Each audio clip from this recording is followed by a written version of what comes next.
ये vertical pipe कहलाता है, जो सभी फ्लोर पे लगा होता है। तो जितने भी फ्लोर हैं emitting frame to emitting frame, उन सब में ये वर्टिकल पाइप लगा होता है। एक फ्रेम में एक pipe frame to frame connect होता है वेल्डिंग के थ्रू।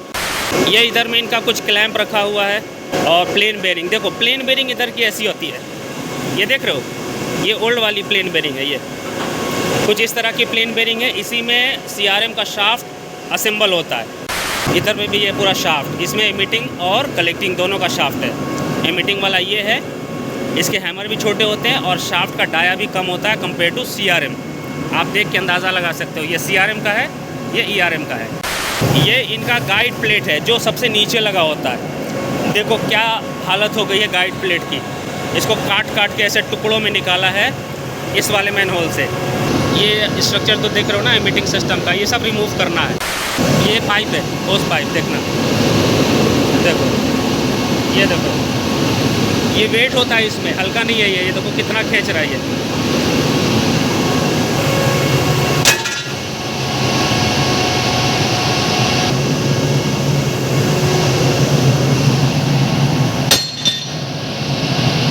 ये है पावर ID फैन की। इस तरफ में CRM मोटर लगी हुई है, पास C की, उस साइड में नहीं लगी है। ये किधर में ID फैन और दूसरा उधर में ID फैन लगा हुआ है। ये ID फैन का गेट है, आउटलेट गेट 5% ओपन है, बाकी क्लोज है। ये C पास का है, ये D पास का है। दूसरा वाला उधर में गेट है, ये भी क्लोज है। और ये वाला देखो ओपन है। ये बॉक्स है वर्टिकल, इसको कहीं सपोर्ट वगैरह के लिए यूज़ करेंगे, इसलिए छुड़वाया गया है। प्लेट रखवाई गई है, उनका कहना है कि बाद में इसको हम अपने काम में लेंगे। इधर में पिन व्हील है, पूरा सिंबल पार्ट है, देख लो ऐसे ही कट करके निकाला है शाफ्ट के साथ में। ये पूरा शाफ्ट है और सब कुछ लगा हुआ है। ये CRM का शाफ्ट है। ये इनका मोटर, गियर बॉक्स, आगे कपलिंग, मेल फीमेल जो भी है वो सब कनेक्ट है एक दूसरे में।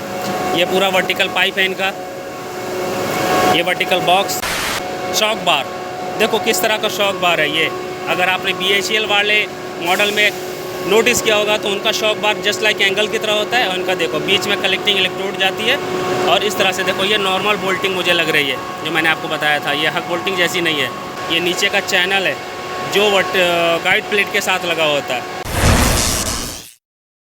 Hello friends, welcome back to the channel. Power plant से जुड़ी एक और वीडियो में आप सबका स्वागत है। इस वक्त मैं ESP के 12 मीटर के एलिवेशन पर हूँ। ESP means electrostatic precipitator.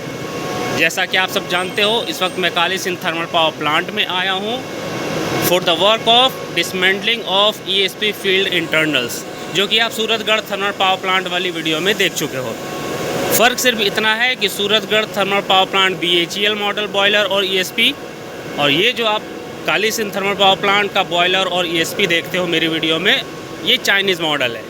तो थोड़ी बहुत चीज़ें डिफरेंट है compare to BHEL model. 3 field का डिसमेंटलिंग वर्क कंप्लीट हो चुका है। फील्ड नंबर 311, फील्ड नंबर 411 और फील्ड नंबर 221। थोड़ा काम बाकी था जो मैंने आपको बताया था कि 411 में एमिटिंग सिस्टम के स्ट्रक्चर को छोड़ दिया गया था due to boiler light up. Boiler light up होने की जल्दबाजी में वो जो स्ट्रक्चर था फील्ड नंबर 411 के अंदर उसे छोड़ा गया था, जो कि अब डिसमेंटल होने वाला है।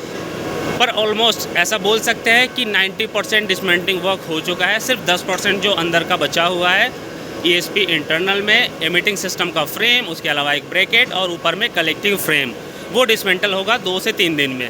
तो उसकी जो जानकारी होगी वो आपको आगे की वीडियो में बताऊंगा। आज की इस वीडियो में मैं आपको ये बताने वाला हूँ कि ESP इंटरनल के अंदर से जो चीज़ें निकली हैं वो 12 मीटर पर हम लोगों ने कुछ रखी है, बाकी को नीचे डंप कर दिया है। लाइक कलेक्टिंग इलेक्ट्रोड, उसके अलावा फ्रेम का जो भी मटेरियल था, वर्टिकल पाइप जैसे ये देख रहे हो यहाँ पे, और बाकी जो उनका एमिटिंग इलेक्ट्रोड जो कांटे जैसा होता है इधर में रखा हुआ है देखो ये।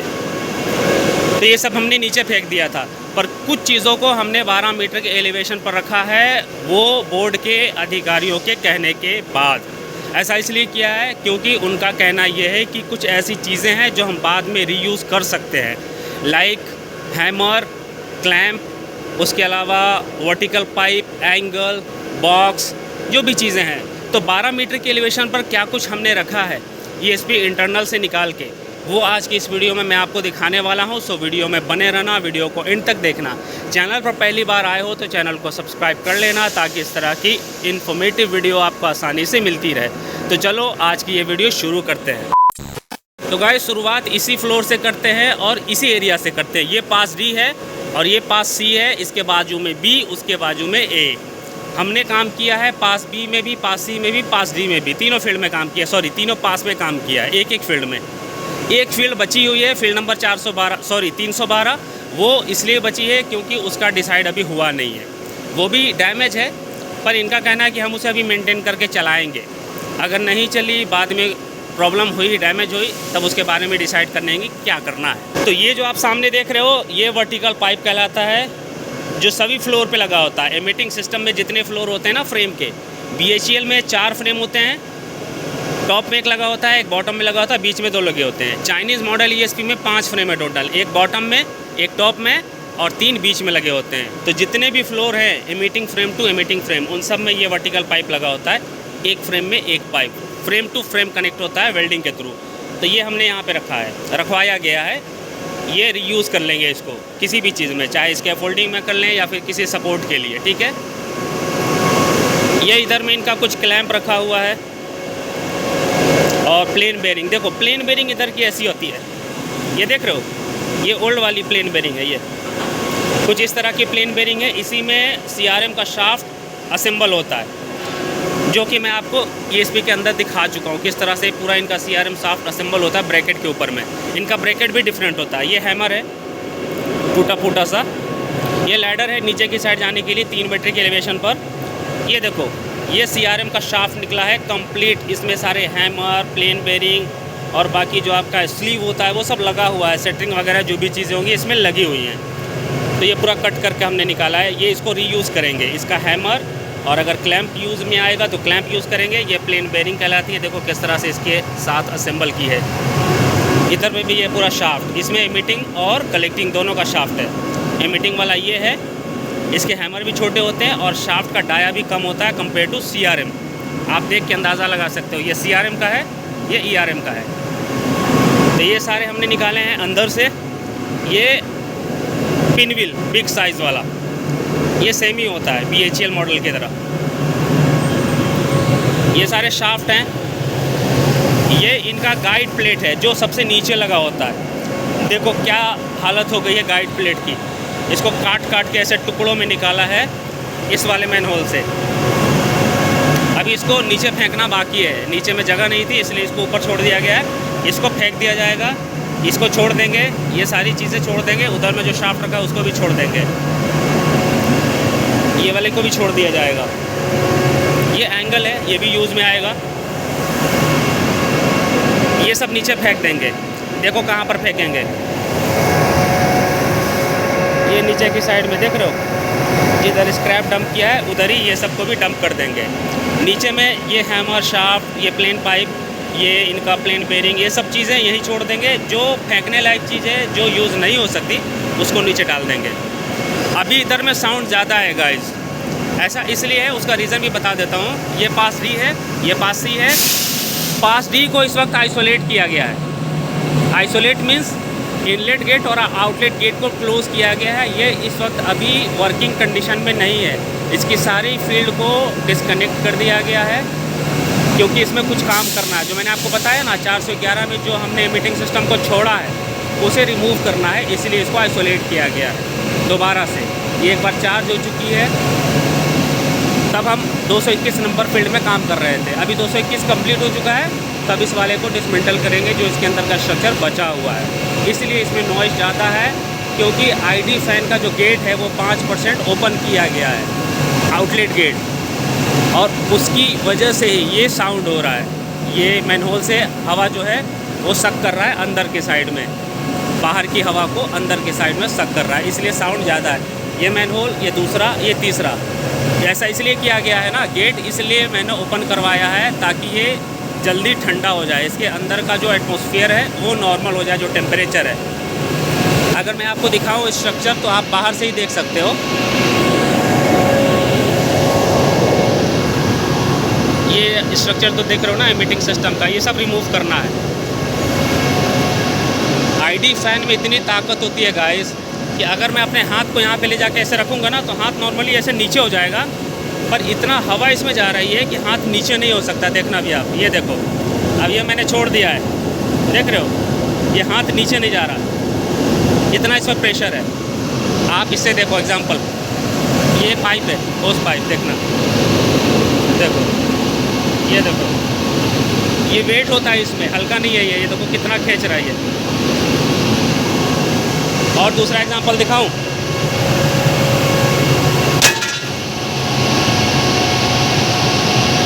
ये देख लो,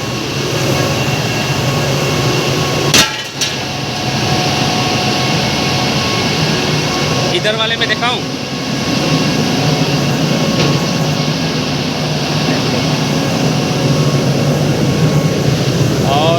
और दिखाता हूँ।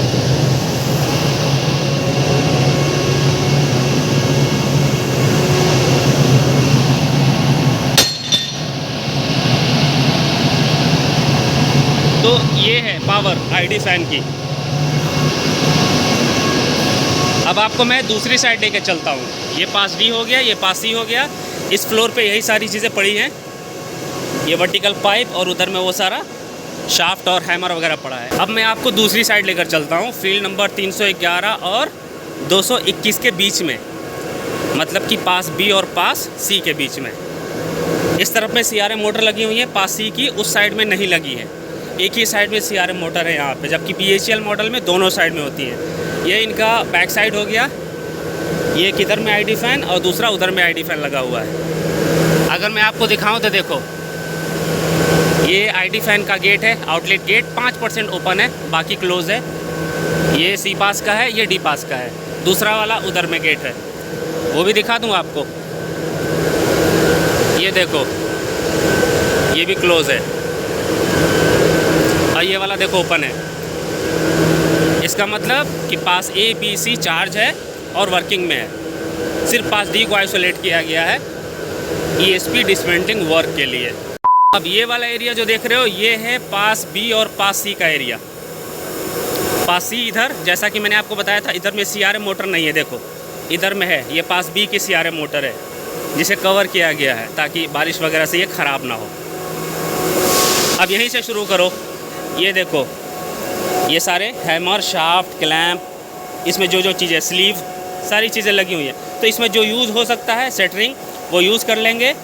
जो यूज़ नहीं होगा वो स्क्रैप में चला जाएगा। देखो ये भी एमिटिंग का पूरा शाफ्ट है, ये असेंबल किया हुआ पूरा, हैमर वगैरह लगे हुए हैं। ये CRM का शाफ्ट है कलेक्टिंग का, ये थोड़ा डाया ज़्यादा होता है इसका, देख रहे हो। हैमर भी इसके बड़े होते हैं। ये बॉक्स है वर्टिकल, इसको कहीं सपोर्ट वगैरह के लिए यूज़ करेंगे, इसलिए छुड़वाया गया है। ये भी CRM का शाफ्ट है, बाजू में ERM का शाफ्ट है। ये सब स्क्रैप है, इसको नीचे फेंक देंगे। ये प्लेट रखवाई गई है, उनका कहना है कि बाद में इसको हम अपने काम में लेंगे। इधर में पिन व्हील है, पूरा सिंबल पार्ट है, देख लो ऐसे ही कट करके निकाला है शाफ्ट के साथ में। ये पूरा शाफ्ट है और सब कुछ लगा हुआ है। ये CRM का शाफ्ट है, ये इनकी प्लेन बेरिंग कहलाती है। ये इनका मोटर, गियर बॉक्स, आगे कपलिंग, मेल फीमेल जो भी है वो सब कनेक्ट है एक दूसरे में। ये पूरा वर्टिकल पाइप है इनका, ये वर्टिकल बॉक्स, ये कैप है CRM मोटर की, वहाँ से वो खोल के इधर रख दिया है, पता नहीं किसने। ये सब स्क्रैप है, इसको नीचे फेंकेंगे। ये इनका शाफ्ट, सॉरी शॉक बार, देखो किस तरह का शॉक बार है ये। अगर आपने BHEL वाले मॉडल में नोटिस किया होगा तो उनका शॉक बार जस्ट लाइक एंगल की तरह होता है, और इनका देखो बीच में कलेक्टिंग इलेक्ट्रोड जाती है और इस तरह से देखो ये नॉर्मल बोल्टिंग मुझे लग रही है, जो मैंने आपको बताया था, ये हक बोल्टिंग जैसी नहीं है। तो ये इनका शॉक बार है, ये भी स्क्रैप है, इसको भी फेंक देंगे। ये सारा स्क्रैप है। ये नीचे का चैनल है जो गाइड प्लेट के साथ लगा होता है, तो ये सब भी नीचे चला जाएगा। तो ये 221 की फील्ड थी, ये 311, तो ये भी डिसमेंटल हो चुकी है, ये भी डिसमेंटल हो चुकी है। तो ये सारे जो मटेरियल है हमने छोड़े हैं बोर्ड वाले के कहने के बाद। एक तरह से सही किया है, ऐसा इसलिए क्योंकि हैमर जल्दी ख़राब नहीं होता है, इसके क्लैंप भी ख़राब नहीं होते हैं। अगर अच्छे से बोल्ट वगैरह को कट करके क्लैंप निकाल दिया जाए तो क्लैंप और हैमर, इसमें की दो चीज़ें यूज़ हो जाएंगी। शाफ्ट तो यूज़ नहीं होगा, हैमर, क्लैंप, ये सब चीज़ें यूज़ हो सकती हैं। वर्टिकल पाइप वगैरह किसी सपोर्ट में काम आ जाएगा, ये बॉक्स काम आ जाएगा। तो इनके रखवाने का पर्पज़ भी ठीक है, इसलिए ये सारी चीज़ों को यहीं पे छोड़ा गया है, वरना हम तो इसे ले जाके स्क्रैप यार्ड में फेंक देते। ये हमने नहीं रखा, ये पहले से ऑलरेडी रखा हुआ है। ये देखो किस तरह का इनका ये इमिटिंग इलेक्ट्रोड होता है, इसका नाम कुछ और है, BHEL वाले में स्प्रिंग टाइप की होती है इमिटिंग इलेक्ट्रोड। ये नीचे जाने का रास्ता है 3 मीटर पे। सो गाइज, ये कुछ इन्फॉर्मेशन थी ESP के 12 मीटर से रिलेटेड कि क्या कुछ हमने छोड़ा है ESP के 12 मीटर के एलिवेशन पर। जो सारी चीज़ें मैंने आपको अभी दिखाई वो सब ESP इंटरनल कहलाती है, ESP के अंदर से निकाली गई हैं। पूरा वो कंप्लीट इंटरनल मटेरियल होता है जिसमें सारी चीज़ें आ जाती हैं मीटिंग सिस्टम में और कलेक्टिंग सिस्टम में। सो आज की इस वीडियो को अब यहीं पर एंड कर देते हैं। आई होप ये वीडियो आपको पसंद आई होगी। वीडियो को यहाँ तक देखने के लिए thank you so much. Video अच्छी लगी हो तो लाइक और शेयर कर देना। चैनल पर नए हो तो चैनल को सब्सक्राइब कर लेना ताकि इस तरह के और भी इंटरेस्टिंग वीडियो आपको आसानी से मिलती रहे। और अगर आपका कोई सवाल है पावर प्लांट से रिलेटेड, कोई भी डाउट है तो आप कमेंट में मेंशन करो, मैं उसका रिप्लाई देने की कोशिश करूँगा। और जैसा कि मैंने आपको स्टार्टिंग में बताया कि ये चाइनीज़ मॉडल ESP और बॉयलर है, देखो उसका प्रूफ। ये तो मुझे समझ में आ रहा है लेकिन ये समझ में नहीं आ रहा है, तो ऐसे अंदाज़ा लगा सकते हैं कि ये जो चीज़ें लिखी हुई हैं वो यही लिखा हुआ है, डेंजर हाई वोल्टेज, सारे मेन होल डोर पे लिखा हुआ है। और जैसा कि यहाँ के लोगों ने बताया कि सारा सामान ही चाइना से आया था जब ये बॉयलर बन रहा था। पता नहीं कैसे आया, मुझे नहीं मालूम किस तरह से इंपोर्ट एक्सपोर्ट का काम हुआ है। तो ये कुछ इस तरह से वो टॉप का एरिया है ESP के टॉप एलिवेशन का, जो कि आप मेरी वीडियो में देख चुके हैं उससे पहले वाली वीडियो में।